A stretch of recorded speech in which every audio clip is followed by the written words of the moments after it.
welcome back to Dirt Behind the Scenes. I am D-Him, and that fast son of a gun right there is Tyler Carpenter. What's going on, Ty? Oh, nothing good over here. Just the same old, same old. All right, let's get down to business, man. Let's talk about this past weekend. You know, it was your first race of the season. You broke out the new car. Obviously, you went and did some tests there at Atomic. How'd it feel? Pretty good. The biggest thing is I've been to Florence a few times before.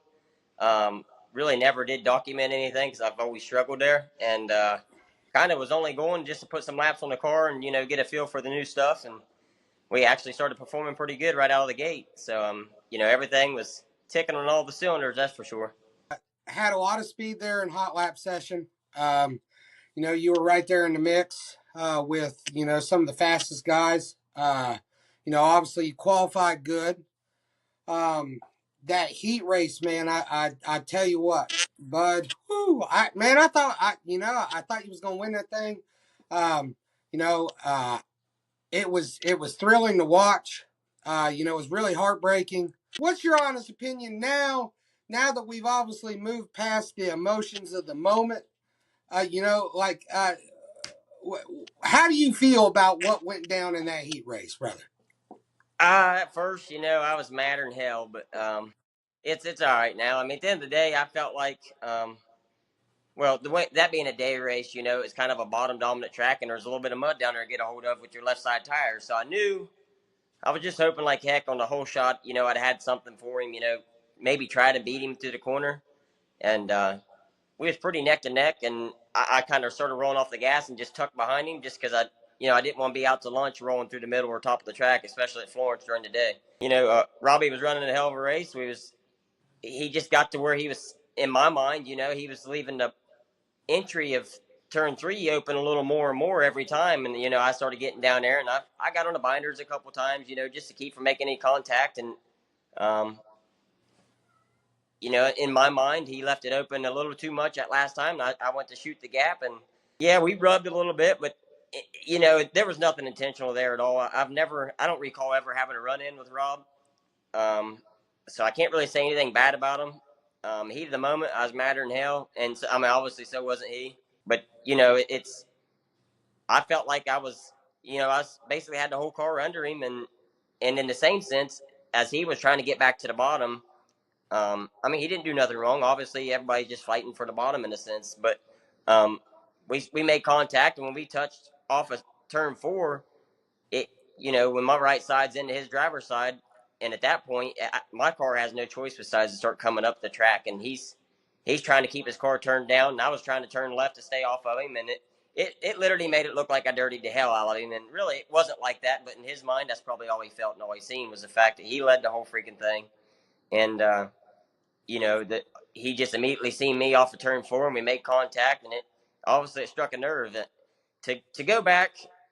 There is no way in hell I'd try to pass him. I'm not going to say I made a stupid stunt by trying to put it on the bottom of there, because I felt like anybody else, if I was leading, I felt like anybody else was going to try to shoot the gap as well.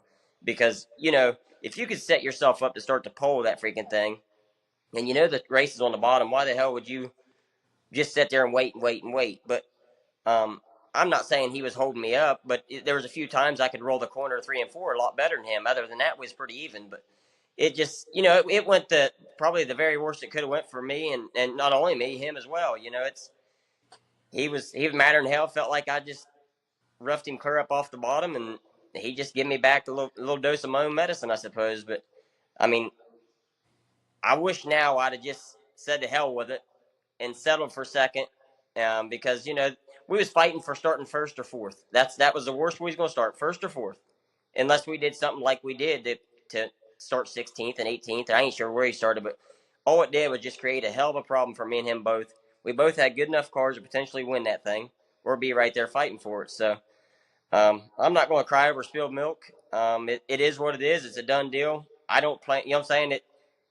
Will we race hard again? I'm sure, but just hopefully, it's between me and him both. Maybe we can just do a little tire marks if need to be. But man, this shit just taking each other out ain't going. I mean, I don't like that, and I know he don't. And in his mind, he felt like I just knocked him up out of the rut or out of the groove, and that's not how I seen it.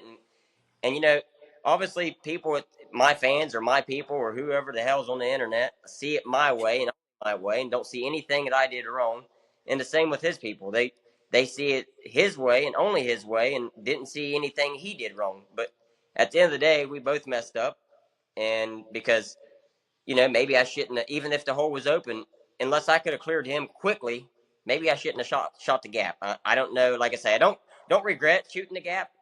It does suck that we did make contact and tempers flared a little bit and we hoo-hawed around and wiped each other out. But at the end of the day, I'm over it. It's the hell. The season's just getting started, and like I said, I was just going to Florence to try to develop a notebook, and if anything, learn the new stuff we got going on with these new cars, and try to find some speed and progress throughout the year. By no means was I looking to create drama or a bunch of hee hawkus already right off the bat. Like, Well, there's no doubt you both were fast. You both had bad fast hot rods.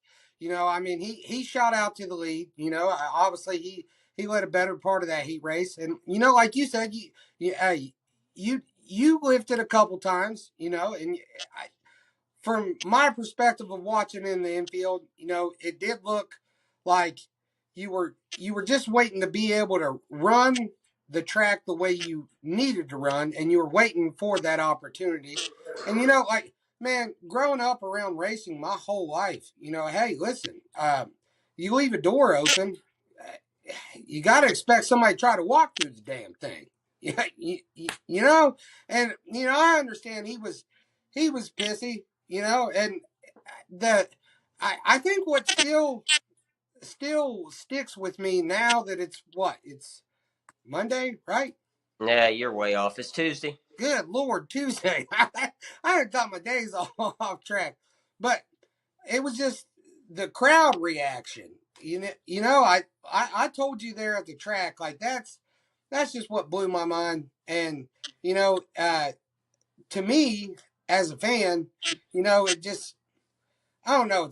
It's a shame that I don't know. It's a shame that there was so much crowd reaction to a person getting wiped out and their equipment potentially getting junked. Like I Yeah, don't know. same sense, man. We're in Kentucky. We ain't in our neck of the woods.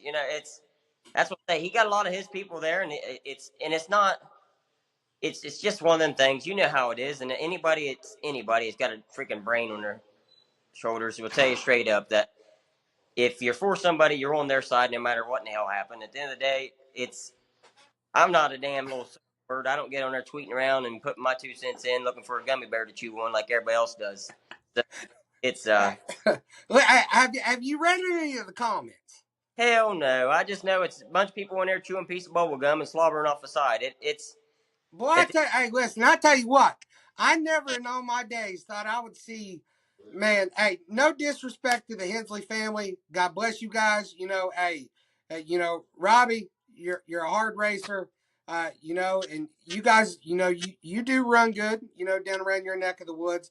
But I just listen, I've never thought in my day I would see people's grandmas on there going at it with people. It was that turned into something. It was just wild. It was wild. But anyways, moving past that, you talked about the new cars, some of the new stuff you're experimenting with. How'd it feel?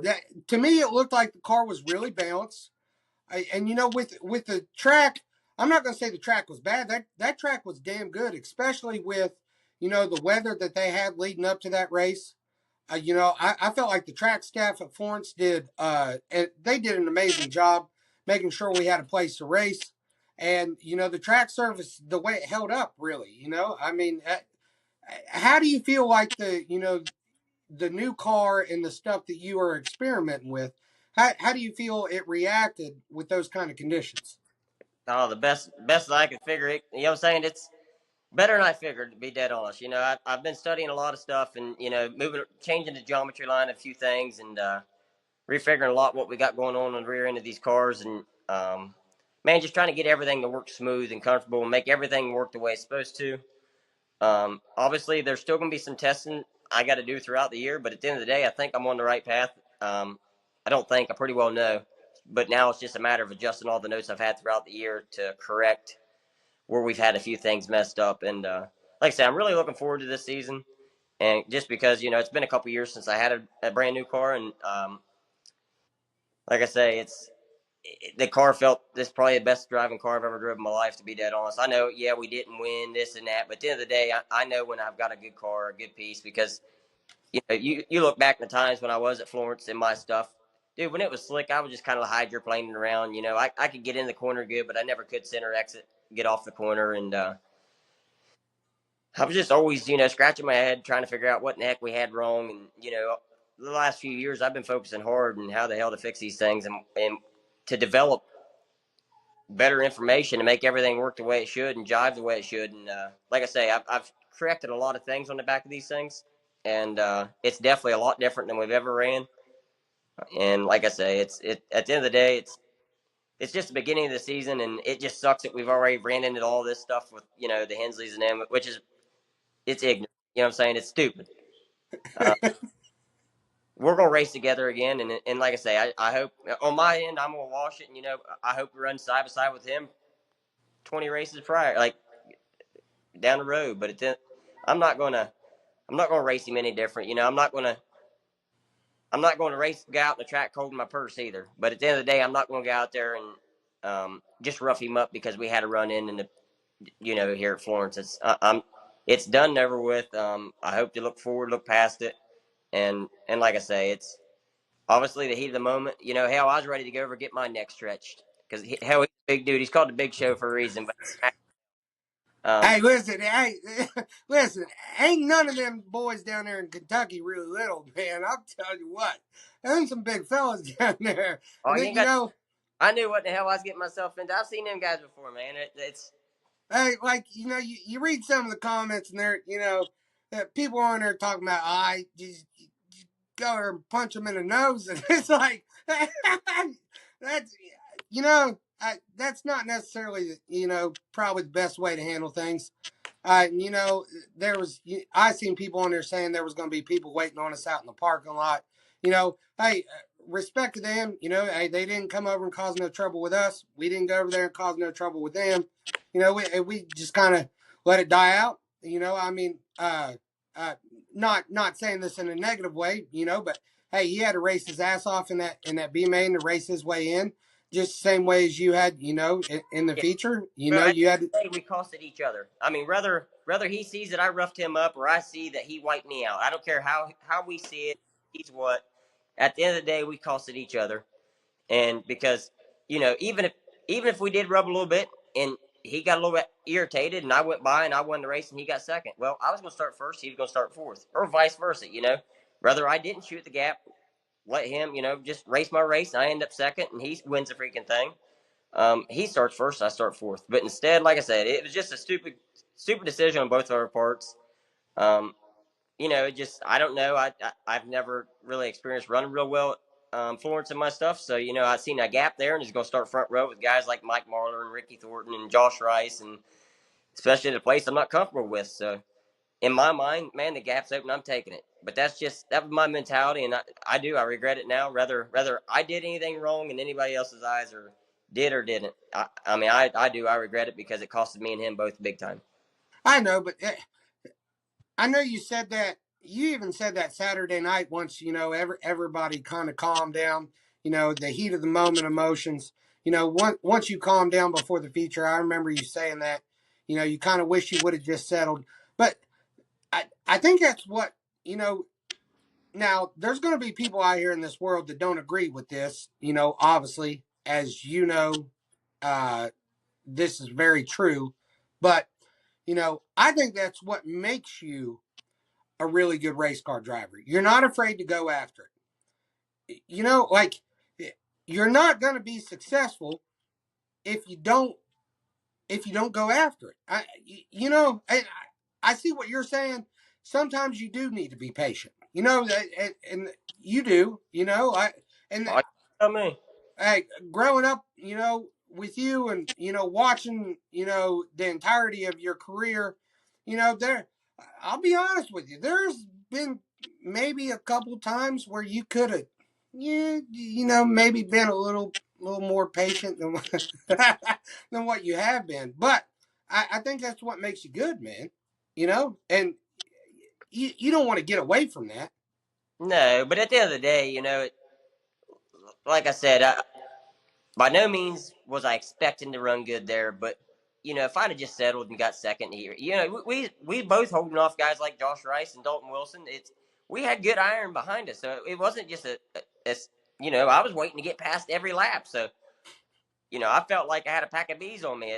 I knew I had to go, and I just didn't want to sacrifice not trying to make a move and end up losing 2 or 3 spots because once again, Hensley's got notes at that track. He's good. He's damn good. He's got a good car.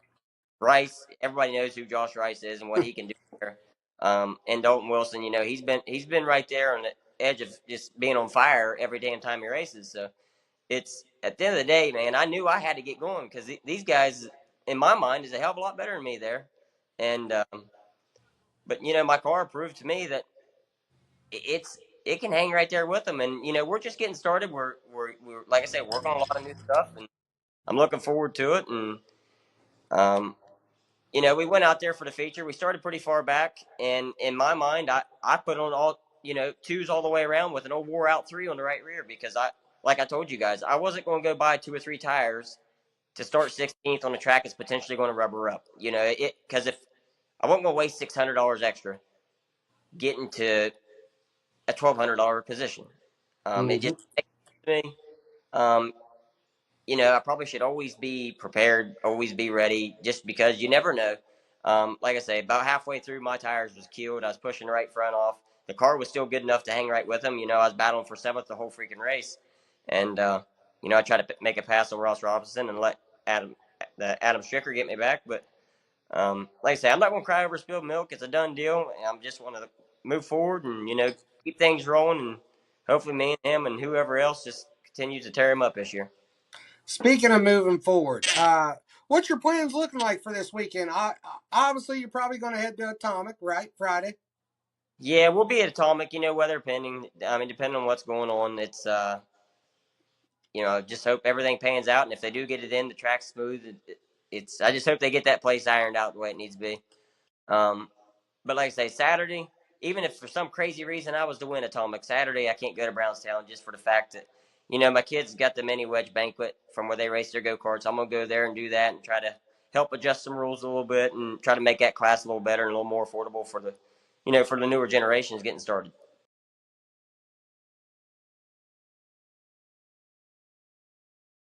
The thing is with that, and people try to cheat them up and buy these what should be $200 or $300 motors. They take them and get them all punched out to where they're still legal, but now you're $1,200, $1,500, $1,800 motors, or you keep going and still be legal, which is ridiculous. You're winning a freaking trophy. You're not proving that your kid can outdrive my kid. You're just proving that your wallet outran my wallet. Um, the way I see it, it's more of a development. Let the kids race. Keep it all. I like for it to be even scaled. I wish there was like just for instance, go to Harbor Freight and buy a $300 Ghost motor and put them on there. And if you feel like you just got outran because a guy cheated it up, well, that guy's got the option to buy your motor for $300 or whatever it costs at the Harbor Freight or whatever they decide to go with. It's just ridiculous that um, people can't afford to put their kids in these go karts. They cost enough the way it is, and then you got parents that's just like me, for instance. I got 4 or 5 kids that's trying to race these things, and how in the heck am I going to soak $1,800 into each motor? Like I'm not going to do that. So now I feel like my kids are underpowered and they ain't going to perform, and really like they can, but at the end of the day, you're not racing kid for kid. You're racing wallet for wallet, and it shouldn't be that way. And um, I know everybody wants their kid to win, wants them to perform, or do anything they can to make their kid win, because that's how I feel. But um, just need to make that thing back on the even playing field, and let them speak for themselves, and help them progress as drivers. Don't show them that I'm gonna set you up with a car it should win, and it's going to win. All you gotta do is just give it a little bit of gas and turn the wheel. Um, I think it needs to be more of a development, make them earn it. Um, I don't know. Like I say, we're getting off task. We're talking about go karts, but it's the newest generation. Like the kids nowadays need to be That's the involved. future. That's the Yeah, future. whether it's my kids or your kids or Houdini's kids. It's, you know, we need to get everybody involved as we can to keep this sport alive. And man, if you start them out at 5 years old and showing them that if you buy a $2,000 go kart motor, you can outrun the guy. It can drive twice as good as you, but they ain't gaining nothing, because when they go to a class, it's more of an open class where you kind of do what you want. Just for instance, like super late models or modifieds or whatever it may be. You're going now. Them kids are going to expect to win. Like they're going to be disappointed for a while and maybe just end up quitting because they was winning everything in go karts, not losing a race. To now they're not making races and running 15th. It's, you know, you need to let the kids develop as drivers themselves, and don't just put them out there with a golden spoon. Whether you can or can't, it needs to be even. All right, now you know that was obviously you said you weren't going to say much, Right. and you said a whole hell of a lot. But hey, I got one more thing I want to ask you, and before we get off here tonight, you might not have read the comments on the video from this past weekend, but I know you've read a lot of comments. As a racer, does that affect you? Does that get under your skin when you see a lot of negativity directed your way? It goes both ways. You know, I try not to look at it just that way. I don't, you know, regardless what people think, feel, or see. Um, I feel it as privilege, you know, good or bad. They're talking about me. So at the end of the day, everybody's aware of who I am. But dude, if you get on there and you nitpick around with everybody on the internet, you're just going to look like a freaking idiot. You show that you're not mature. You're going to show it you're stooping to their level, because at the end of the day, they don't race. Like the people that's on there, 90% of them couldn't even wipe their own ass. And I don't take it to heart, because I feel like you're arguing with a kid, you know, like a childish mentality. Like I pay no mind to it. Like I say, if I just got on there, yeah, it probably pissed me off, and I want to say something. But anybody that fuels into that is because they're lazy, or they don't have nothing going on, or you know they're just trying to create a little attention for themselves. Um, I personally, you know, I'll just try to let my own actions speak for me, who I am, and what I try to do. Obviously, I'm a diehard racer. I want to win races every chance I get. I don't never go out there to settle for second, third. So you're a diehard racer. You're not a meth head. I just want to clarify that. Before I buy meth, I buy me a brand new tire. Uh, You know, that's one of the most common things I see is, you know, we're from West Virginia. You know, we're inbreds, we're meth heads, and you know, hey, listen, uh, you've been skinny our whole life. I wish I could say the same, you know, well, the but biggest thing is, I mean, I'm not, you know, I'm not bragging or anything, but the biggest thing is you can't be a dead ass. You know, I work, bust my ass. I probably put 100 miles a day on these old legs, and you know, it's you don't. listen, I ain't never seen a faster walker than you. When I was trying to walk with you at Florence, I'm telling you what, them little legs was like, bing, bing, bing, bing, bing, bing. Well, here's the thing. At the end of the day, it's, you know, I've weighed 115, 120 pounds my whole freaking life. The difference between me and a lot of other people is, you know, I'll eat a candy bar and work for 9 hours, a bag of chips, and go to bed. You know, if I have time, then I'll go get me something to eat. Hell, I'll go get a steak, or you know, go get me some breakfast. But 90% of the time, I'm on the go. So I'll just go to the candy machine, get me a couple candy bars and a bag of chips, and I'll tie me over most of the day.